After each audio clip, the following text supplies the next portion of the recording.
হ্যাঁ বন্ধুরা, বলো তো এটা কি? হ্যাঁ, অনেকেই বলবে এটা চপ, বড়া, যাই হোক। হ্যাঁ, কিন্তু কিসের? হ্যাঁ, দারুণ একটি রেসিপি এবং খুবই হেলদি। আর এত সহজ বানানো আমি ভাবতেই পারিনি। এর আগে আমি কখনো এই রেসিপিটা বানাইনি এবং খাইনি। আজ আমি প্রথমবার বানিয়েছি এবং আমি তো অবাক যে এই এত সুন্দর রেসিপি হতে পারে সামান্য একটি উপকরণ দিয়ে। অসাধারণ। চলো তোমাদের সাথে শেয়ার করি কী দিয়ে বানালাম। এই যে ধনিয়া পাতা, আর নিচে দেখতে পাচ্ছ এটা কিন্তু পান্তা ভাত। হ্যাঁ, পান্তা ভাত অনেক সময় আমরা ফেলে দেই, খাই না। তো আজ এই পান্তা ভাত দিয়ে আমি দারুণ একটি রেসিপি, দুর্দান্ত একটি রেসিপি বানাবো। আর সাথে থাকছে দারুণ সব জিনিস। চলো, এই যে চাল কুমড়া আমি কেটে ধুয়ে এই যে সুন্দর করে স্লাইস করে নিয়েছি। তো তোমরা এভাবে সুন্দর করে এই যে গ্রেটারে গ্রেট করে নেবে এভাবে।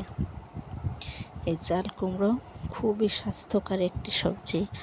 তো আজ সেদিকে যাচ্ছি না, দিয়ে দিয়েছি বেসন, হলুদ, লবণ, এই যে স্বাদ মতো ধনিয়া পাতা, আর দিয়ে দেব কেটে রাখা কুচি কুচি করে পেঁয়াজ, মরিচ স্বাদ মতো।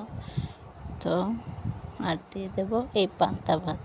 সব একসঙ্গে সুন্দর করে এভাবে পেঁয়াজগুলো সুন্দর করে রগিয়ে এর সাথে মিশিয়ে দিতে হবে। সব একসাথে সুন্দর করে মিক্সড করে ভালো করে মেখে নেবেন, যাতে সবগুলো উপকরণ একসাথে ভালোভাবে মিশে যায়। তো বন্ধুরা, আজ এই চাল কুমড়ার পান্তা ভাত দিয়ে দারুণ একটি রেসিপি বানাবো। আর এই রেসিপিটা আপনি অবশ্যই বানিয়ে খাবেন, তারপর কমেন্ট করবেন। আর আমার চ্যানেলে নতুন হলে অবশ্যই লাইক শেয়ার দেবেন। আর হ্যাঁ, সাবস্ক্রাইব করতে ভুলবেন না, কারণ নতুন কোনো ভিডিও ছাড়লে অবশ্যই আপনার কাছে পৌঁছে যাবে। তো নতুন কিছু শিখতে পারবেন। এত সহজ এবং এত ইউনিক এই রেসিপিটি আপনি রাখতে পারেন বিকেলের নাস্তায়। তো এই যে আমি সুন্দর করে মেখে নিচ্ছি সব একসাথে। তো এই যে আমার মাখা হয়ে গিয়েছে, দেখুন কালারটাও জোস, তাই না? আর ধনিয়া পাতা স্বাদ বাড়িয়ে দেয়।